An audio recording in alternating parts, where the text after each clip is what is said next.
Gold has been always believed as a safe haven instrument for investment. However, it has been showing negative trend lately. Only during November, the price was corrected by more than 5%, bringing the trend of losses for the first time in the last 13 years. Will gold still become a safe haven investment instrument? What would be the trend of investment in 2014? To discuss more about it, we have Mr. Vicky Amarnani, market strategist of Monex Investing the Futures. Well, welcome to our studio. Thank you. Thank you very much. We're talking about the investment in 2014. Probably you can talk about this later on. But I want to see in retrospect to what was happened in actually the trend in investment 2013. Okay. Well, I mean, if you see the price of gold, it's fallen about 25% this year. That way, basically, people have now believed that gold is no more safe haven. Or a lot of investors find this asset very volatile and try to stay away from it. But maybe later we can also discuss, actually, at this point, it has fallen about 25%, or from the high of $1,920 per troy ounce. It's currently trading at $1,250 per troy ounce. Actually brings a lot of value, because people have been worried. The main reason, I think, for the gold dropping is people are seeing an end to quantitative easing, because what actually drove the price of gold up tremendously. In fact, over the last decade, it's gone up over 400%. Or after the global crisis, people have started diversifying to gold.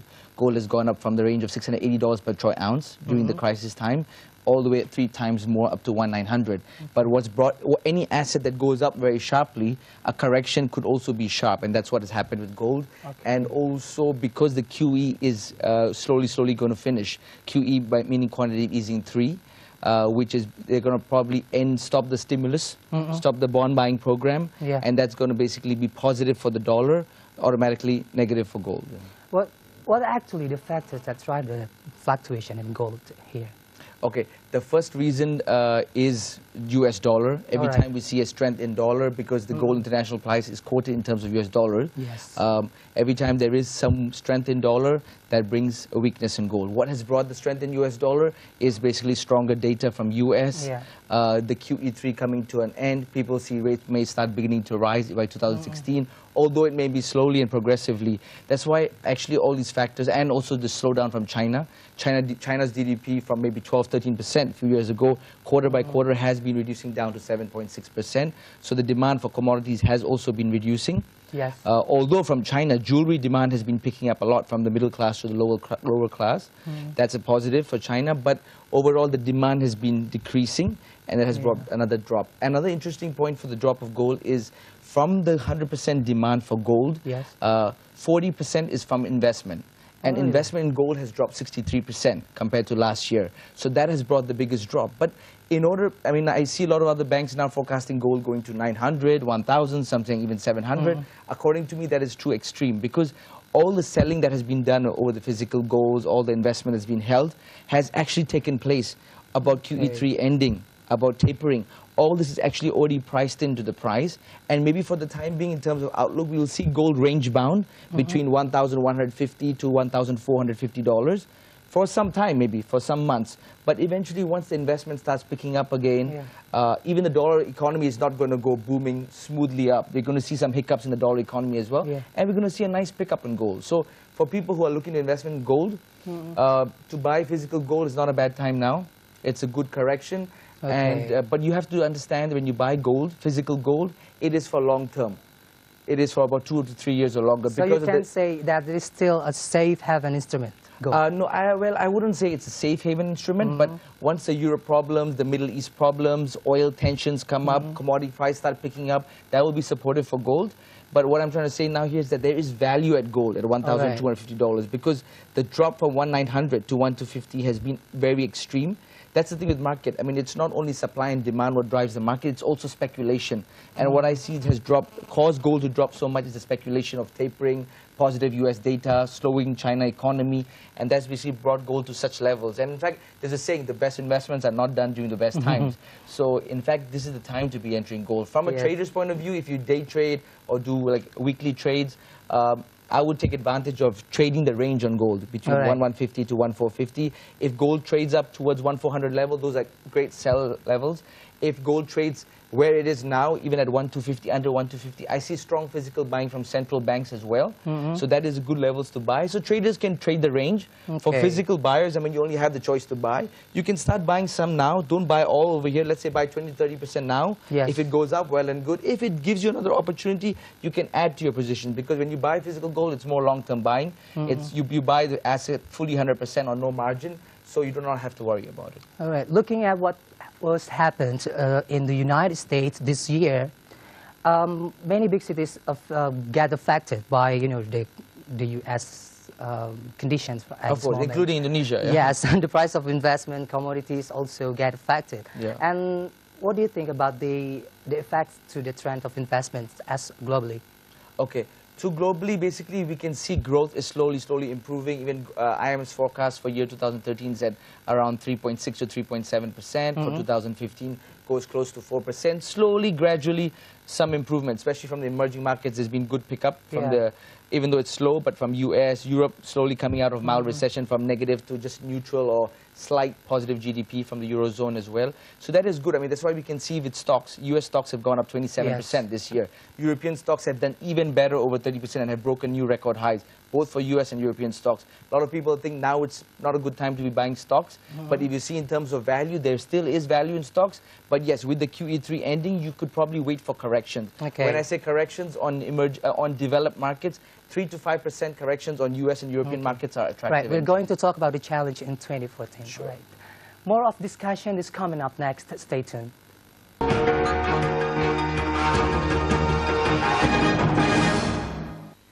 Welcome back. Our discussion is about investment in 2014, and we still have Mr. Vicky Amarnani, market strategist, Monex Investing the Futures. All right, we did talk about the trend in 2013. Now, I'm wondering about your perspective. What to be the challenge for 2014 investment? Okay, well, in terms of globally, the challenge will be to see how the tapering goes on, how the US data comes out. Because if the US data does come out positive and they start taper and rates are going to come up soon, that's going to be a little bit of a shock to the market, because the market has been used to very low rates for a long time, although it will be very progressive. So one thing to follow is US data. Maybe in terms of emerging markets like Indonesia, we'll have to also see the elections, how the elections come up, the movement in rupiah. That's why, I mean, the dollar is so important. If you see the rupiah now, it's been weakening from 2011, actually. From 8,600, it's been on a downtrend all the way up to 12,000. And now the issue is not only Indonesia's falling reserves, trade deficit, slightly slower growth, though positive. These are not just the concerns, but also dollar, because sometimes we see the rupiah weakens and nothing's wrong with the economy. There's no bad news out of Indonesia, but it's because dollar's been strengthening. So that's the external factor, which is very important. That's why everyone looks at the dollar. All the governments are looking at what the dollar is going to do, what the US is going to do. Are they going to taper? When will they raise rates? Because that's going to affect their economies as well in terms of inflow and outflow into the country. So definitely US data. I would also look at China growth.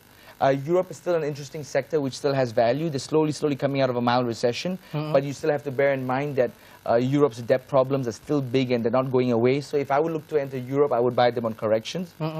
And basically, one of my suggestions for 2014 would be, do not chase the market. Be patient. Because we will see risk off and risk on mode where market will be chasing the market. Don't go along there. And when you see decent corrections, those are the times to start adding positions, actually. All right. Interesting when you said about the next year, Indonesia is going to face like a general election. Yes. And how about the trend? It will be affected by this kind of, like focus of people sometimes like change to business into like politics, maybe? Yeah, well, the thing is definitely any country that goes through elections, which Indonesia is going through presidential elections October next year. Usually multinationals, companies, people who invest into infrastructure or any other industries are usually more cautious because they do not know what is the policy going to be by the new president.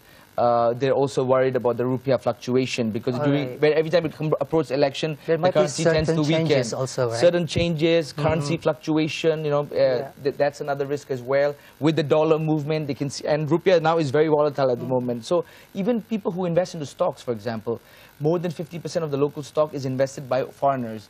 So that also affects the local stock market, because if I'm a foreigner and invest in the local stock market, I convert my dollars into rupiah. Let's say I buy a stock and the stock is flat, doesn't move up, doesn't move down, but the rupiah has depreciated by 10%, I lose 10%.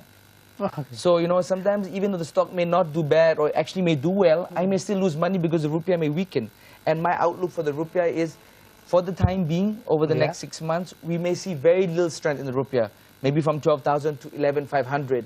But whether it's going to 12,500, 13,000, 14,000, who knows? Yeah. Because I can see even a weakness up to 15,000 possibility if the sentiment goes really bad.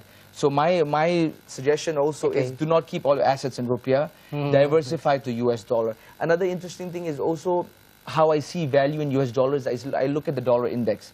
The dollar index is of the dollar against the major currencies such as the Japanese yen, euro, Swiss franc, Canadian dollar, Swedish krona. So against those currencies, I see where the index is. So the last 1 year movement in the dollar index has been from about 78.80 to 84.5. And now the dollar index is at 79.80. Cheap. It is cheap. Because I see dollar index below 81 as cheap. And now we are below 80 at 79.80. That's why we can see the sterling dollar at 1.6450, the euro near the high range at 1.3750. So in fact, now is a good level to buy the dollar. We don't have to always necessarily see it by the rupiah angle. But if investors do not have any exposure to dollar, we have to understand that safe haven is not gold, safe haven is US dollar. Because US dollar is the primary currency. Countries have their international reserves in US dollar. Global oil price is quoted in US dollar. Global gold and oil price both are So you suggest quoted in US dollars. to have US dollar as the safe haven instrument for the next year? For the next year, definitely keep US dollars. And when you see dollar weakness, that's the time to pick up US dollars. In terms of the local stock market, I know a lot of people are interested in the local stock market. We're now at around about 4,200. We started this year at 4,400. We went all the way to 5,200, which I thought was too expensive because price to earnings went to 25 times. Even though Indonesia got upgraded to investment grade. But if Indonesia drops below 4,000 at 3,900, 3,800, I think those are attractive levels. It might be more for the aggressive investors, but if you see the index do drop below 4,000, it is good pickup. Because if you look at Indonesian companies, earnings is strong, GDP growth is still forecasted at 5.6 to 5.8%. A lot of countries have also hedged their rupiah exposure, so they do not get hurt as bad. So there are a lot of good companies you can buy on corrections as well, even though we are going through elections, but buy them on good corrections with value, basically. All right, talking about capital market investments, very strong in the beginning of the year, right, in 2013. And it's been fluctuating in negative trend, even though the level of 4,200. What's your prediction for the trend for the next year, until the end of this year? Until the end of this year, well, it's already December now. People are wrapping up their positions. Like so I think it'll just trade within range in the low 4,000 range for 100, 4,050 means, you know, or within the 4,000 to 4,300. It would be the widest range, I would say, because not much movement left. People are planning for Christmas holidays, so not too much movement expected. But maybe over next year, approaching elections, I think we will see dips below 4,000, but those will be buying opportunities. I think those will be buying opportunities. So your suggestion again to the US dollar for next year? US dollar, in terms of local stock market, we may see it rally on a risk-on mode. We may see it rally to 4,600, 4,700.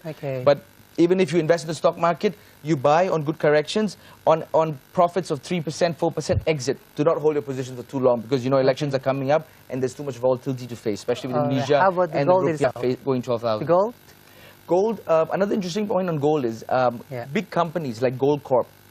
For them to produce gold, including the cost of running their company, paying their employees, administrative expenses, all the equipment, their cost to produce gold for 2013 is at $1,100 per troy ounce. And we are now at 1,240. So logically, if gold does drop below 1,100, they're losing money.